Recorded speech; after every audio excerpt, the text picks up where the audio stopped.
Hello and welcome. Today I'll be doing a video on the early and in-person mail-in returns. As of November 1st, 2020, we're 2 days away from Election Day. But before we get started, please go subscribe. We're currently at 380 subscribers. Let's hit 400 by Election Day. So go and subscribe and let's get started.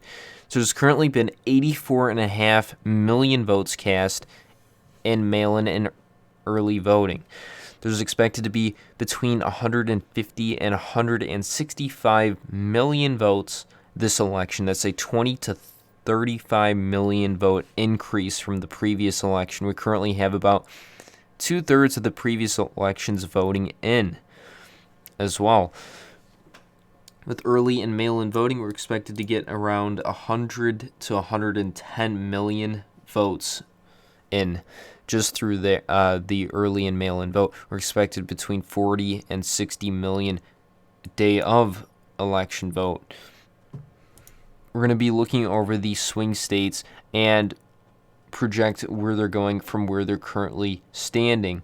We're going to start off with the state of Arizona. The state of Arizona has greatly improved Trump's chances of winning the state. Currently, Biden, with registered Democrats, leads by 1%. Now, you could be a Democrat and vote for Trump, but if you balance it out with the Republicans voting for Biden and Democrats voting for Trump, it basically it doesn't do anything different. It's roughly the same margins. It really matters with independent voters and how much your registered voters turn out. So currently, if Trump leads with mail-in requests, not including the independent voters, as well as in the current counts, Trump's only behind by 1, and let's just say that about 10% of these independent voters go to Trump, 15% go to Biden. That's a 6-point lead for Biden with early voting. That is not big enough at all if Election Day is to come, and Trump is likely to get 2/3 of the Election Day vote, which would have a wash and slightly favor Trump after that, tilting the state to Trump, as well as in polling. Actually, I'm not going to include polling. I'm just looking at off of early voting and what to expect on Election Day voting. Moving into the state of Florida, very good news for Trump as well. He was behind by about 7 points. He's narrowed up to 2 points. There's 8 million total votes, or about 70% of the previous election's vote. We're expected to be about 10 to 12 million total votes in the state. Trump's only trailing Biden by 2 points. 22% is independent. Probably 14% of that will go to Biden. 8% will go to Trump. That's an 8-point lead for Biden. Factor in Election Day voting, then is likely to be a wash and favor Trump.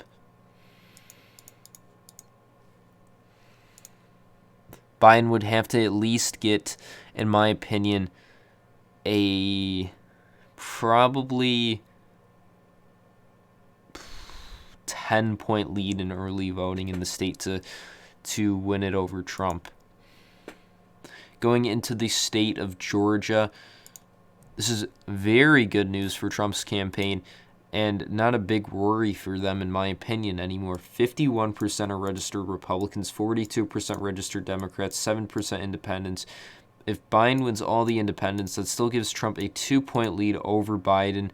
There's expected to be more mail-in ballot requests, mail-in ballots added into this, so it's likely to narrow up slightly.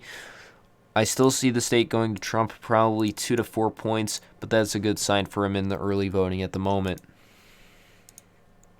Going into the state of Iowa. Now, Iowa early voting is pretty low in turnout. It's only about 50 to 60% of what it was last time around. And this is a way to see how divided early voting is to Election Day voting for some states. Iowa is one of them. On Election Day, it's heavily a Trump vote, but early voting in most states is early in-person voting is likely to be about a 50-50 tie with Trump-Biden, and mail-in is supposed to heavily favor Biden. Now, in the state of Iowa, it's both favoring Biden, and it's likely for Election Day to heavily favor Trump, with only 60% at maximum of the 2016 election vote, not even including new voters in that metric and voters that didn't vote in the last election. I would give Trump a lean in the state. Going into the state of Michigan, very good news for Trump here. If he's leading in mail-in voting as well as current mail-in and early voting, that's a good sign. Not including the independents, which would likely go probably 14% at max to Biden, which would only give him a 6-point lead in the end. And with Election Day coming, and with most people heavily favoring Trump on Election Day, that would break the 6-point lead into about a tie or a Biden +1. So I would give Biden probably a tilt in the state with the current metrics in.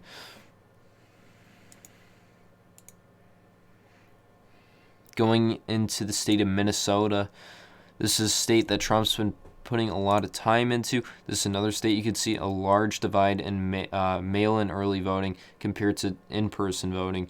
15-point lead for Biden there.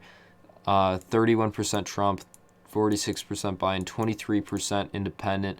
Likely to be probably 10 points to Trump, 13 points to Biden. That gives a 18-point lead in early voting for Biden there, with only about 60% of the previous elections vote, with possibly way more voters, with a lot of people who didn't vote in the previous election. I would give Biden the state in a lean margin by 3 to 4 points. Going into the state of Nevada, this is very good news for the Trump campaign. I was not expecting the state to be as close as it is in early voting. Only a 3-point lead for Biden there. Beforehand, it was about a 7 to 8-point lead. It is narrowed up to only a 3-point lead. 1.1 million votes total cast. 25% independents, which is kind of a hard way to look at if Nevada's actually favoring Trump. But if it's among registered voters, that does look good for Trump. But independents, you have no idea where they're going until Election Day. You could look at the polls, you could look at whatever, but independents, it's hard to predict where they're going. Usually it's not going to be a bigger than independent states-wise, especially one that is close, it is not likely to see a heavy support among independents among one candidate or the other.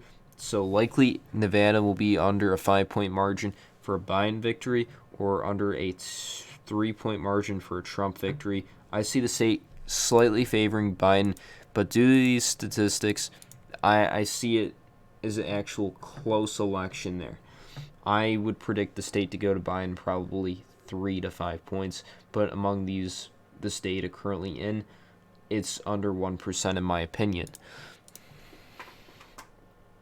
Moving into the state of North Carolina, this is another state Trump's been improving in with 32% to 37%, a 5-point lead for Biden. Previously, in the early week, Biden had a 10-point lead. The only thing that is hard to look at here is 31% independent. Just like Nevada and Arizona, it has a large independent base. So it really depends on which way they go. But in North Carolina, if Trump's only 5 points behind in registered voters with heavy Republican vote on Election Day, I see the state tilting Trump.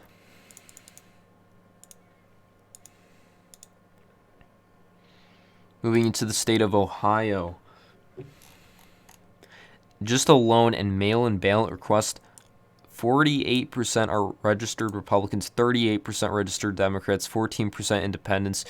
And then look at early and in-person early voting. 3 million cast, 48% Trump, 38% Biden, 14% independent. If Biden were to even win 10% of those independents, Trump wins 4%, Trump would still win the state just based off of early voting. I expect the state going in a likely margin according to these statistics and data.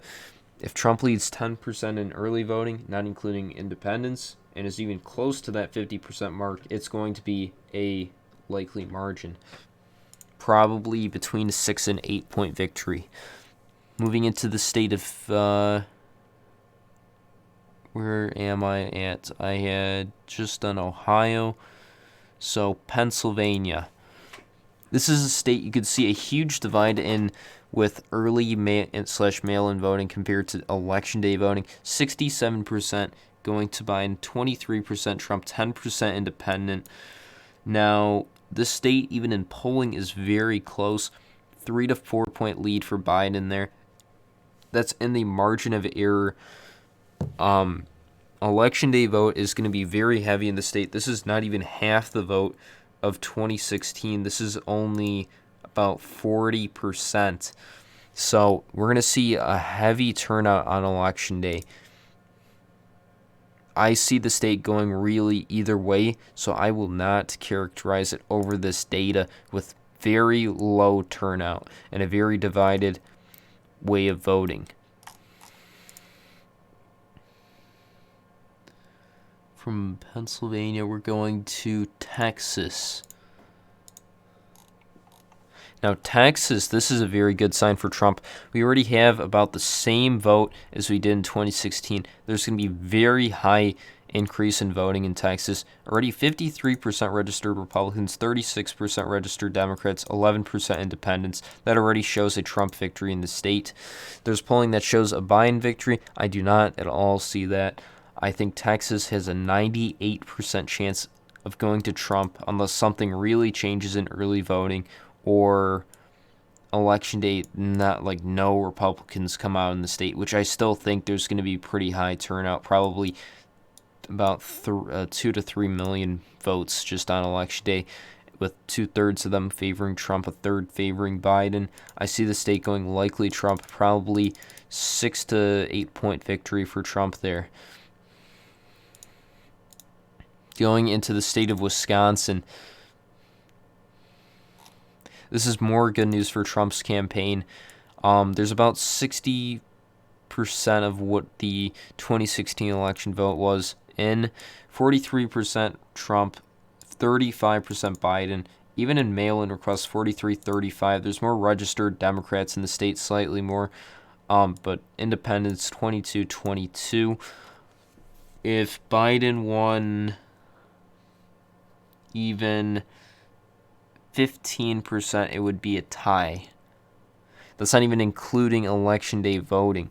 If Biden would probably, if he is to win the state, according to where it's at the moment, he'd probably need at least 18% of the independent vote, which that is very highly unlikely. But according to these current numbers, it looks very good for Trump. I don't think he'll win the state, but what it's showing is it is way more competitive than what polls are showing, with a average 6 point lead for Biden there.